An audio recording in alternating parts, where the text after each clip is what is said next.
jual jawil karo Winong, saiki tobat, ora njaraki sinden, ora jualan jawil sinden. Kuwi jenenge salah satu contoh mabrur. Ya, ngibarate mbokmu iki lek dadi ora mung satpam ning dadi Kapolri. Ngisor dhuwur lor kidul kabeh. Tanpa adanya perempuan yang tegas itu pasti laki-laki itu akan seenaknya sendiri. Ah ya ning ya ora digebyah-uyah. Delok wong lanange sapa? Bapak iki tipe laki-laki yang setia kepada pasangan. Iya, kalau di depannya Bukesi, lek di belakangnya kan nggak tahu. Bapakmu metu saka tenda Arafah kuwi mau nduk goleki ibu, nubruk ibu karo nangis. Sakjeke urip aku ngerti bapakmu nangis lagi pisan kuwi. Dhek nyadari.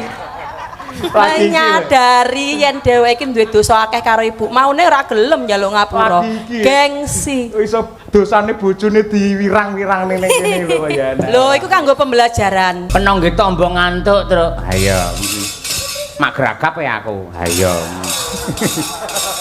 Nek tabane keter dudu salahe kanca-kanca, salahe tik prei suwiye ram. Ayo. Rama itu pancen ya 34 dina ling asuh. Ayo nggih. Gawane kaya bar poso ngene iki nggih bodho ngene iki lagi nyambut gawe pisanan. Buka dasar ngene lho, Truk. Iya. Estu para sederek biasane kanca-kanca madangkara menawi pas laris wah niki tabuhane niku paribasan nggih demung nika tabuh iso murup kabeh. Heeh. Lah ngeten iki nembe ngiling-ngiling mergo wis bar sesasi niki pancen prei. Ayo. Moncang mancing nggih. Mancing neng kali ora mancing swasana geger karo bojone. Ayo nggih. Sembah nuwun ingkang tanpa upama elok sanget. Nadyanto adatipun menawi Kediri Raya menika angger bar limbukan niku sing mirsani jan blas telas tingkas kaya sinapu angin. Ning manut jam kula jam kalih menika tasih wonten saperangan para warga masyarakat pecinta wayang sejati ingkang kepareng nenggani. Lah menika langka lho menika. Tur niki malam Senin. Lek dihitung lho nun sewu tinimbang melek nganti yahene mbok nggih turu wae sesuk nggih kerja. Wong golek dhuwit iso ditunggoni lho. Ngono kuwi lek pakeme wong sing ora ngerti seni ya, Truk. Iya. Ning gandeng Piyai Ngunut Tulungagung menika piyayi senes penonton wayang, ning pengamat wayang lan ugi pemerhati seni. Mila nadyanto ngantos jam kalih tasih kathah ingkang kepareng jenak pinarak kula ngaturaken panuwun ingkang tanpa upami. Tegesipun kena kanggo tolok ukur, kena kanggo patuladan bahwa penonton wayang Ngunut Tulungagung adalah penonton terbaik di Nusantara. Ya, nggih. Makasih. Gara-gara ana niken salindri kok. Ha iya, pamora ya mbuh. Ha iya. Mula pancen sing jenenge niken iki tak nggih apa ki jenenge perkat. Ha iya. Jajal pamane engko bar limbukan mau terus Mbak Niken iki turun. Awake dhewe mbuh nasibe piye? Ha iya, Mula nggen apa iki limbukane nembang sithik ngibarate mangan iki semu kurang, mengko pecintane Niken Salindri kabeh sik ngenteni nganti goro-goro. Ha iya, ngono kuwi sembah nuwun ingkang tanpa upami. Nggih. Bu Kesi sik kuat nyuwara mboten niku. Bu Kesi, halo sayang. Iya. Ayo celukane Umi. Ayo. Umi Hafifah. Ayo. Ibu yang baik. Heeh.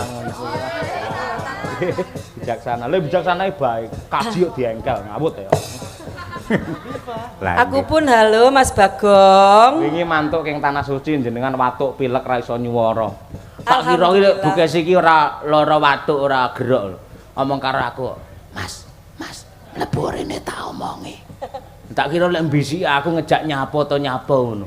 Bae pancen suarane entek. Ayo, iki was sarungku tak cepot. Kaji astagfirullahaladzim. Ayo nggih. Pripun cek Pak nyuwara mboten dintene karo Pak anu lho. Pak Wonten Yudi. kula nggih ngeten iki bindeng dereng kula cobi. Ha nggih. Sing enteng-entengan dhisik coba apa ngono. Apa? Dal. Cobi pangkur ngimpi. Anggur ngimpi kuat. Mengke lek mboten kiat diteruske Mbak Tuti. Oh iya. Ya pas men lho. Asisten kula. Ayo, ibarate kaya Buyatmi pamane pas gerok sing bacone Bunga Tirah ya kuwi. Leres. Nggih. Mergo Piyayi Ngunut niki klebu tuan rumah niki kangen kali sumanten jenengan. Wis berada 300 abad nggih ngenteni ayo. Nggih coba kaya apa nggih. Mbiyen nek wayangan Tulungagung mbok hari jadi apa ngono. Pak Anom Surata ya mesti bintang tamune ya sinden kesi. Iya, aku mbiyen sik nggawakne tas ngono, nggawakne dingklik tak sunggi. Ha ya. Saiki iso nyunggi budaya. Ha iya. Nyunggi budaya ya karo nyunggi aku. Lah saiki awakmu saya melembung. Aku anggere kok takoki iki mesti ngene, salah ngono, salah rewel. Piye Pak, awakku lemu apa ora? Aku lek jawab lemu, ngono mesti langsung kok lon. Lah kok jak mangan ae. Kuru apa rasa ngapusi wi fitnah ngono kuwi. Dadi jawab lemu salah, jawab kuru ya salah. Nggih, kula saderenge nembang badhe ngaturaken panuwun. Matur nuwun dumateng Bapak Andri Yudianto sekalian Ibu Winnie. Ibu Winnie yang sangat baik hati dan cantik. Tadi saya di belakang pas pipis ketemu Bu Winnie diajak foto. Oh iya, kok pipis sih? Boten. Anu kok Amet kula badhe pipis ngono maksude. Nggih. Oh iya. Matur nuwun sangat. Terima kasih Bu Winnie karena Bu Winnie itu bukan asli Tulungagung. Beliau orang Cianjur. Jadi bahasa kita campur bahasa Indonesia Jawa supaya Bu Winnie juga mengerti. Oh, lulu gue. Jadi Bu Winnie, saya mengucapkan terima kasih nggih Pak Andri. Matur nuwun terima kasih.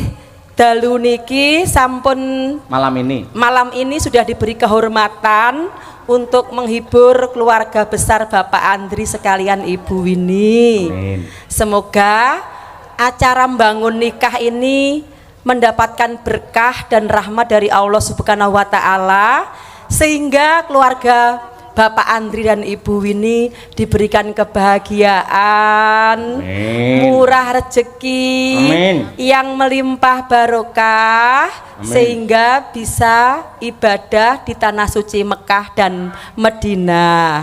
Amin, ya Rabbal alamin. Kayak awake dhewe iki lho, Pak. Piye? Awake dhewe iki sok aja bangun nikah lho ya. Awake selalu menikah terus. Aku kapan bangun nikah? Kerepku ben bengi genah bangun kayangan lho aku. Ayo ya aneh ora. Ayo. Napa tembange, Bu Kesi?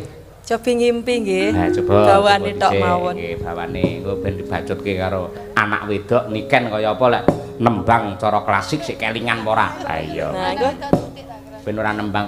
Ku harap engkau kan terima walau dipandang hina. Ha iya. Ini duet kalih niken lho, mengko sing cendhek-cendhek ibuke, sing dhuwur-dhuwur niken. Oh, oke, siap. Aturen dhewe kono sing apik, sing becik ketitik. Ayo. Ngambara ing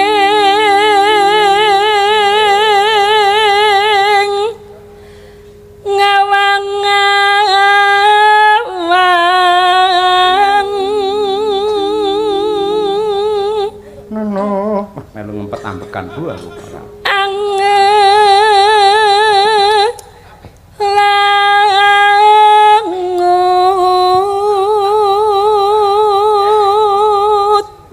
Nonano bebasan tanpa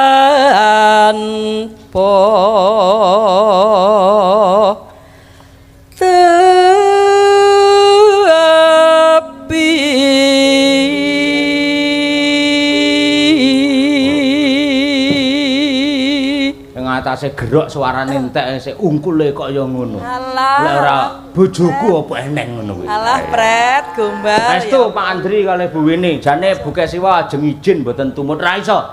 Aku iki mayang ning ndi tanpa kowe ngibarate tanpa balung tanpa sumsum ra ndek kekuatan apa-apa. Kudu budal. Ha iya. Lek nganti ora budal aku ndaraki winong piye? Oh iya aku budal. Akhire ngono kuwi. Ya kudu tobat. Kudu tobat. Wae munggah kaji kuwi kudu eneng unda-undakane. Awake dhewe kuwi diarani mabrur utawa ora nalika awake dhewe ibadah ning tanah suci, Pak. Terus awake dhewe iki ketok engko asline mabrur apa orane kuwi tumindake awake dhewe saben dinane nang omah. ning kehidupan nyata. Contoh, misalnya sing maune sampean sadurunge munggah kaji njaraki winong, jual jawil karo winong, saiki wis tobat ora njaraki sinden, ora jualan jawil sinden.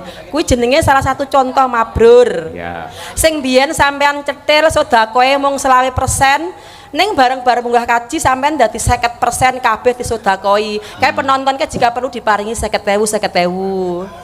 Ngono kuwi sing sik melek kae lho. Betul, Pak. Lah lek anggere dalang nyodakoi kabeh penonton kula dadi dalang sida ludes. Ayo. Ayo, ora lokak saya kebang, ora percaya kuwi lek kuwi ayo. Ayo. Duwe ora go mati. Lho, pancen ora go mati. Duwe pancen nggih urip kok go mati. Goblok men kowe ora. Duwe iki ora marai tentrem. Lek sithik lek akeh tentrem, Truk. Wis aja gugune lambene elek ngono kuwi. Ya kan bacot coba nggen dhuwur iki. Salindri. Ayo. Yo ngalah.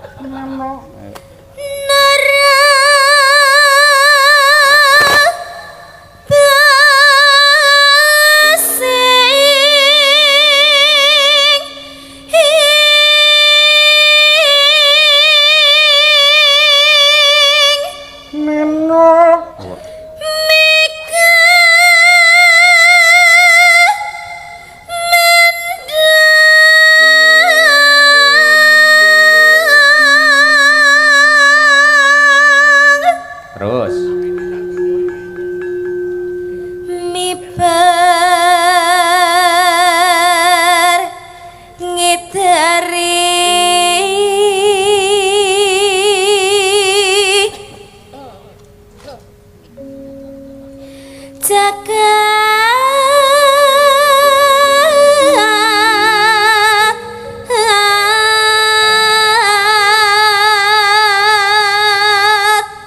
Nino Ngulandara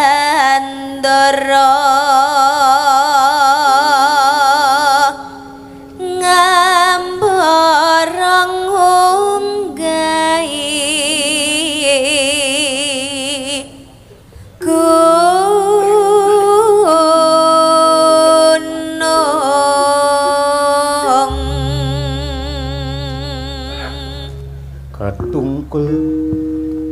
katungkul ngumbar gagasan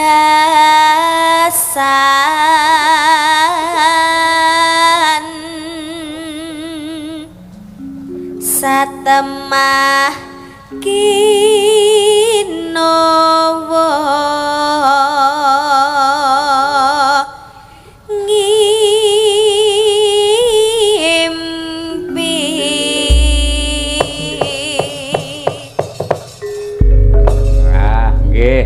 jenis kala. Terus ya sinden-sinden sampean tenan iki demi Allah ning arep ana tak dongakne kabeh.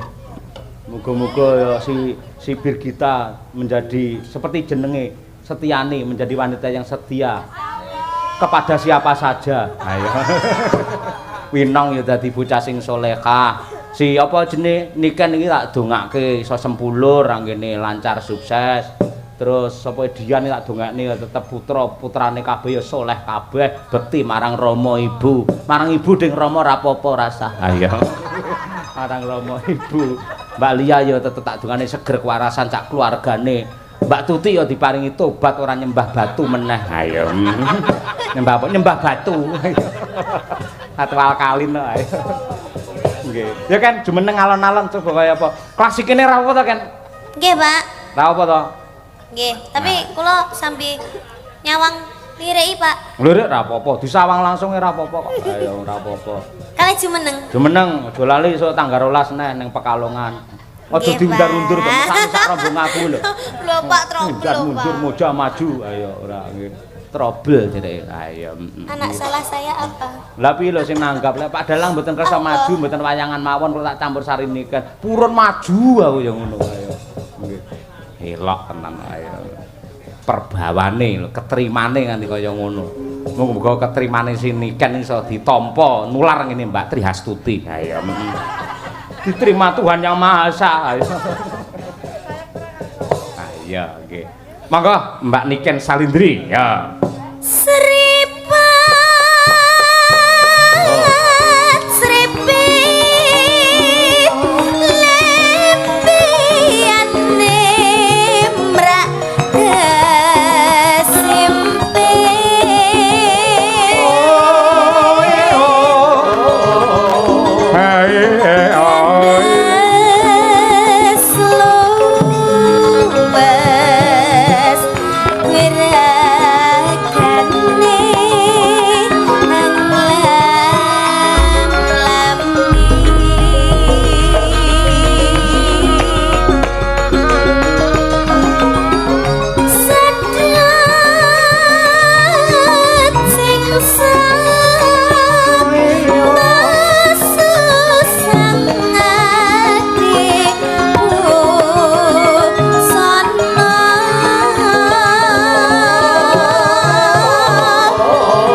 menika ugi kula aturaken dumateng kadang-kadang anem seniman pedalangan Paku Datu. Iya ya, Paku Datu nggih.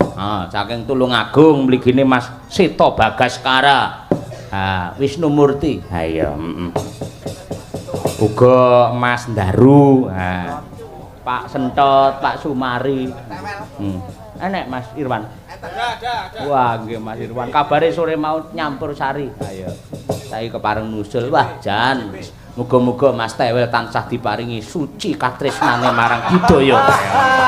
Tulus ngono, tulus. Ning gubuk asmara. Ayo nggih. Matur nuwun. Putrane Pak Eko Mas JB. Wah, matur nuwun Mas JB ya, luar biasa. Yo Nduk, Ken Salindri.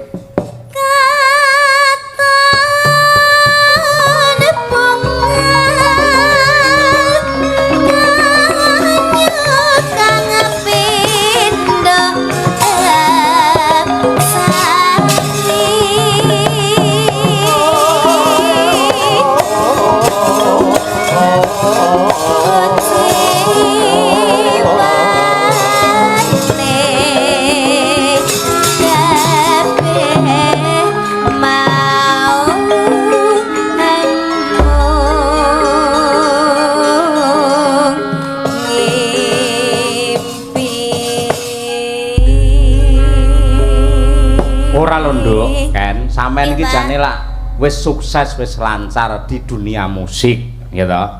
Tanggapan tanpa leren kok isih meluangkan waktu gelem diprok dadi sinden nganti yah ini iki sebabe apa? Ngarai pripun nggih Pak, kula no ruwemen sangat lho Pak len derek wayangan niku, apalagi tuh kalau wayangannya itu klasik Pak. Mboten dicampur kalih elektron musik-musik ngoten niku kula paling remen. Kuwi mergo enek aku apa pancen lahir batin ngono kuwi? Lahir batin Pak, amargi kula kan babaten niku kan saking wayang to Pak. Heeh. Kula pertama kali ne dados sinden niku kan derek Pak Degleng niku kan teng wayang. Pak E. Nggih. Terus nggih kados nyamane niku pun teng seni-seni musik gamelan ngoten lho Pak. Kan nggih sampun setiap hari segojangane niku kados musik-musik band-band terus ngoten niku kados nggih kadang niku nggih enten rasa-rasa waleh ngoten lho Pak. Oh ngoten iya. Nggih, makane untuk mewarnai mula sok-sok balik ning gamelan meneh ngono ya. Nggih, ngoten. Luar biasa. Itulah alasan pertama saya, Pak. Iya, iya syukur Nduk, wis kaya ngono iki tegese nun sewu saiki akeh generasi sinden. Lek mbiyen do apa kuwi jenenge terinspirasi karo mbokmu Kesi iki do gelem sinau nyinden bocah nom-nom cah cilik-cilik. Ning saiki ya akeh para mahasiswa baru ning isi Surakarta mlebu ning jurusan nggen karawitan belajar nyinden ki mergo termotivasi pengen dadi wong hit, wong kondang kaya Niken Salindri. Tegese tampilmu di dunia wayang dan gamelan kuwi menjadi motivator untuk para generasi-generasi, para anak-anak sekarang untuk ikut serta belajar dan juga melestarikan budaya Nusantara. Lah kuwi. Alhamdulillah. Kula nggih riyen nggih termotivasi saking Bu Kesi nggih, Pak. Nggih, idola kula riyen nggih ngoten. Aku ya ngono, termotivasi karo Bu Kesi kuwi. Aku mbiyen nek rumah saku wayangan tanpa Bu Kesi hampa aku mbiyen nggih. Ngono kuwi. Heeh. Sakniki? Saiki biasa aku malian ngono. Ya ora ya padha wae wong nyibarate mbokmu iki lek dadi ora mung satpam ning dadi Polri kae lho, Kapolri.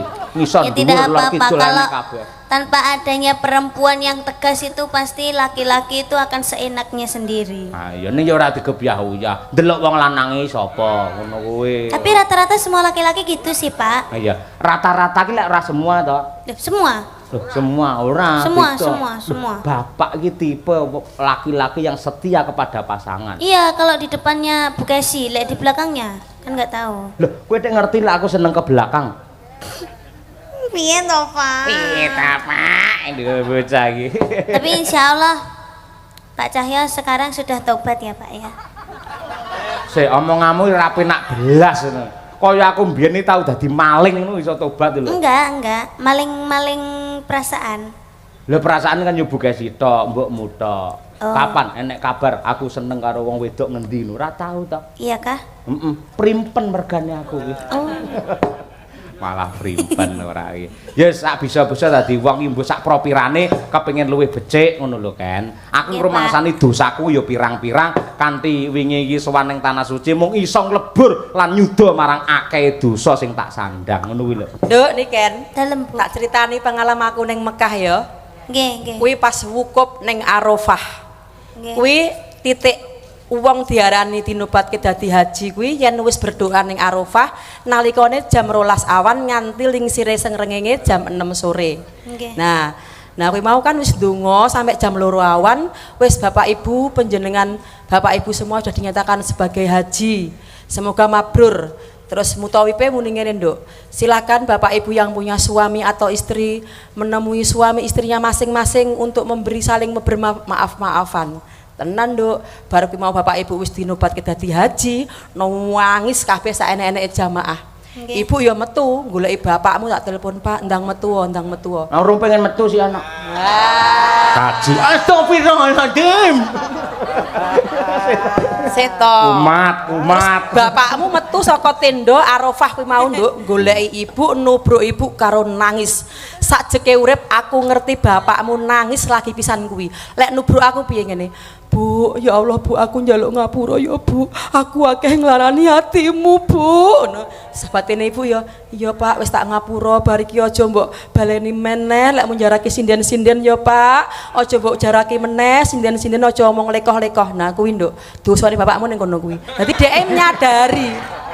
Lagi iki lho. Nyadari yen dheweke iki duwe dosa akeh karo ibu. Maune ora gelem njaluk ngapura. Lagi iki. Gengsi. Iso dosane bojone diwirang-wirang ning kene lho ya. Loh, itu kanggo pembelajaran untuk pembelajaran kita semua bahwa orang itu mengko sing dipiji Gusti Allah iki ora mergo awake mbiyen tau dadi berandal dadi wong nakal. Ning saikine mbiyen tau duwe selingkuhan, duwe demenan akeh. Ning saiki akhire tobat. Saya yen sadurunge mati terus tobat. Alhamdulillah. Ngono Nduk, bapakmu dadi saiki tobat Nduk. Alhamdulillah. Wis Ngono kuwi dongakno kan, ceritane. dongakno muga-muga ora kumat ngono ae. Nggih, Pak. Nggih. Amin. Semoga tidak hanya 1 minggu ya Pak tobatnya ya Pak ya. Ya ora, ya berusahalah kan. Nah ya. Coba mbiyen tau tak gekne anu tau pangkur tau kangen Pak karo pangkurmu. Iya. Ayo coba kaya apa? Ngene ae penak. Ayo coba peloke Mas Dar. Ayo Mas Dar minto. Aku jenenge kanca-kanca lali kabeh, Truk. Ayo to. Sopo ya ampun sopo Sulam. Oh enggak suwe to sul. Masalah kapan lemu putih. Ayo. Nanti kaya ngono. Niki sing gender namanya Mas Dar. Mas Dar. Nggih. Dar minta tenan. Nggih. Mas Daryanto Sarjana Oh. Seni. Oh. Niku nggih. Diganti wae. Sapa? Ganti Dar Gombes. Kuwi enak kuwi pancen kuwi. Oh, ngono kuwi. Salah satu pengendange Ki Minto Darsono. Khusus menyuro. Lah iya kuwi apik tenan. Ya coba Nduk. Demen buta yang ram bakal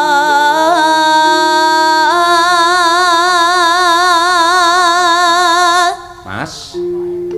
masih nangkling cahyane rakaeksi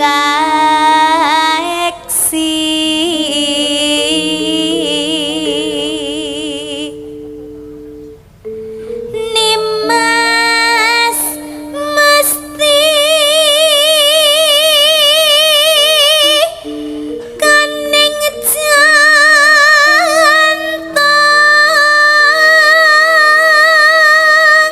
Ken kanya kang saking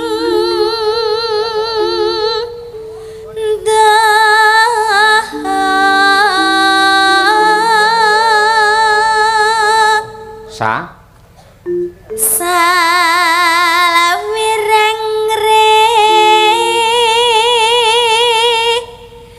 nambang beksa waska cakup li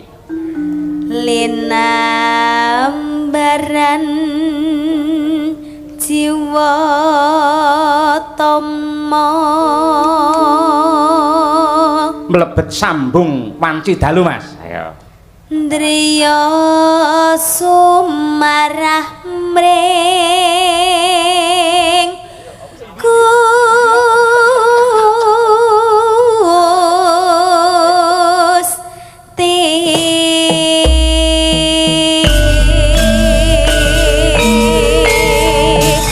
Tembang menika ugi kula aturaken dumateng Pak Jono, Pak Sri ingkang mboten wonten walehipun tebih saking Surabaya tansah nusul kalian Madangkara.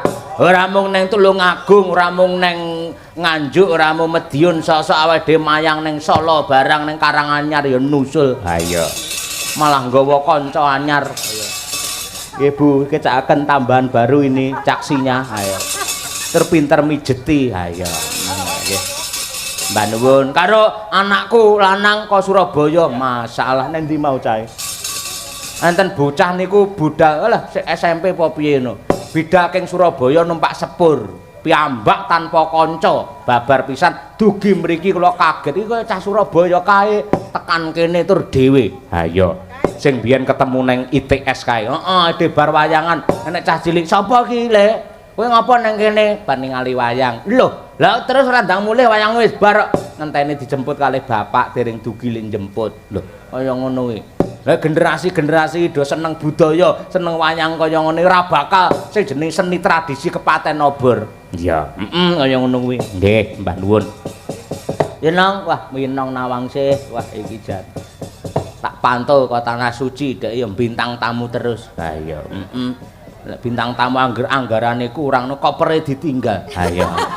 Nyilih kancane. Ha iya. Neng ndi yenong iso kopermu keri kabeh? Enggak, itu bukan carry, Pak. Piye? Salah input. Hah? Salah input. Salah input. Salah input ya. Input masuk, salah masuk. Jadi kan itu kan dari Bengkulu. Mau transit ke Banjarmasin, harus ke Jakarta dulu kan. Nah, itu tapi sama yang ngurusin bagasi itu diarahin ke Solo semua. Soalnya Kak Apri Mimin kan ke Solo, jadi dikira saya ikut ke Solo, padahal saya ke Banjarmasin gitu. Masalah. Jadi bukan carry, tapi salah. Lah terus kowe tanggapan ning kono ki terus ngangge klambi apa? Klamben ora kowe? Saya pinjem baju dan pokoknya sak pengadeg itu Mbak Asih, rumahnya Banjarmasin. Sak pengadeg njaba jero kabeh niku ya. Iya Pak, sak daster-dasternya saya pinjem Mbak Asih. Oh ya ngono. Tujune ning luar Jawa duwe dulur nang. Alhamdulillah. Pemauran mentah kaya apa kewirangan jatuh. Iya. Suara. Ayo. Ya tas iso keri ayo. Iya. Kita ngomong kok iku lah diguyon babir kita. Jane isine apa to, Nang? Jawaban ora perkara isine ngono. Ayo nggih. Ya nang kangen karo lek nembang. Gandrung sik kelingan nang. Ayo. Masih, Pak. Oh iya, gandrung coba kaya apa? Iki wae sapa? Ayo, iki wae sapa, Ding? Ayo. Karyane Pak Anjarani Solo. Coba. Niki lare Tulungagung Bapak Ibu saking Laladan. Ngendi kene campur darat? Nggih, Pak. Disane pojok campur darat. Niki pernah sik pulunan utawi ponakanipun Bu Kesi. Nah niki gayuh kawruh ngudi ngelmu, nyecep ngelmu wonten ing Surakarta. Nyecep ngelmu. Ya sok nyecep sok di. Ayo wis. Apa sih, Pak? Ditularke kawruh ngelmune, aja sok sudan to ora. Ayo ngono kuwi ayo nggih. Astagfirullah. Haji lho, Pak, haji lho, Pak. Aku los aku ayo. Ayo nang ngadeg coba kaya apa. Ayo nggih ngono nggih. Nggih. Wong isone guyon lek pas ngene iki. Ngerti watakku lek ning omah kena anteng jan nika. Ayo. Ayo nggih kaya apa. Ya kanca-kanca sik kelingan ra Mas Imam. Ayo coba. Nenek nani. Ayo coba. Bangun. Nggih. Wina nganyelne iso bangun-bangun kene ahli melek 7 tahun genep iki. Ayo. Mas Imam tukang gugahi kancane. Ayo. Nek kancane ra kena digugah terus dhek lu turu. Ayo. Yo, iki wae sapa? Coba kaya apa? Nong. Ayo. Nong. Ayo. Apa? Itu dados Madangkara. Oh.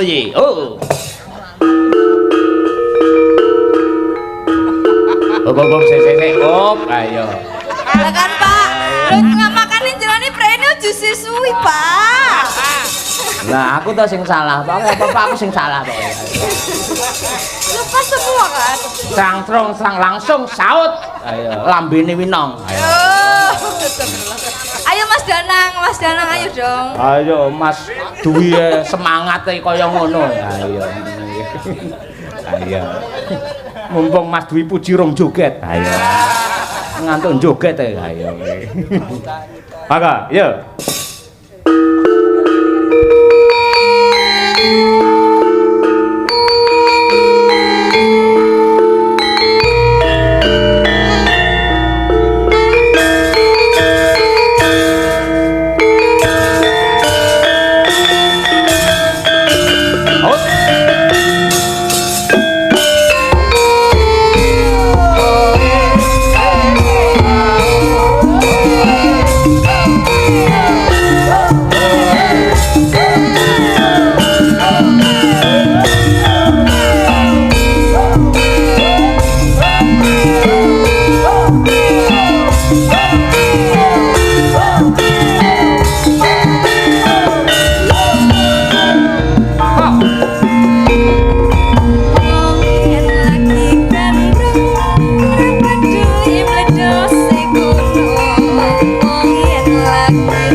Yut, ngopo Yut? Dalem Pak E. Ayo. Ah, elok temenanan. Heeh, Mbak Lawas ning iki kepenak seger. Ha iya. Tur ya wis sok-sok dijak karo Mayangkara musik. Ha iya. Aja pilih-pilih to kan. Aja mung Mbak Winong. Kalau mangsa Mbak Tutik dijak. Mbak Lia dijak. Bayangno Mbak Lia metu ka mobil arep munggah panggung nggo mic ngono kae. Ayo. Arep muni Mbak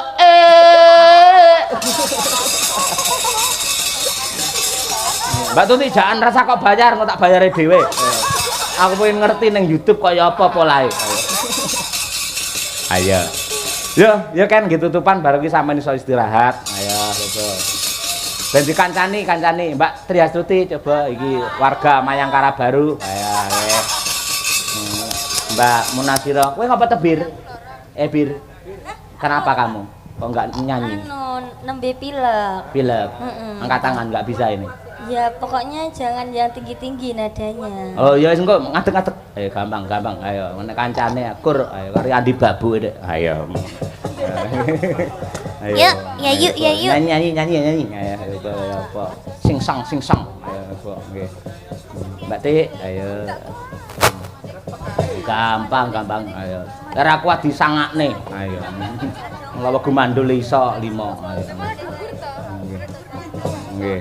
Sudah manut aku saja. Ya, nggih, tak bae ngadeg enggak? Nggih. Ayo Pak, pilih Pak. Ini lagu baru apa lagu-lagu apa? Baru oke, lawas oke, sementing bisa didukung oleh Madangkara. Oke. Ayo, oke. Panjangkon apa Sumanding, Pak? Panjang kaku supaya sumanding. Berarti bar panjangko bablas ke Sumanding ya. Ayo. Ora kesel ta wae ngono iki? Napa? Ken ora kesel terusan ngono. Mboten nih? Oh, semangat sih ya. Semangat. Bocah. Ayo. Biasanya artis sih dihitung aku ping 5 lho, jangan ditambah lagi. Niku lek teng lintune. Oh iya. Syukur nduk ngerti karo wong tuwa. Ayo, tua-tuas ayo. Yo, Panjangka luwih dhisik diaturake bersama Niken Salindri dan juga Mayangkara gabung dengan Madangkara. Iya. Disponsori oleh Tuti Triastuti. Triastuti Cahyawati. Ayo. Wah, dengi Mas Angga nyindeni Pak Purbo. Wah, dhewe bagian garap. Ayo. Angger garap nguyuh. Ayo. Yo, Panjangka coba kaya apa? Yuk.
bintangnya tetep Triastuti. Ayo.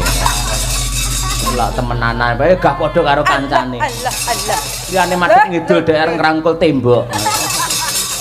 Sembah nuwun ingkang tanpa upami. Nggih. Nggih. Mliginipun dumateng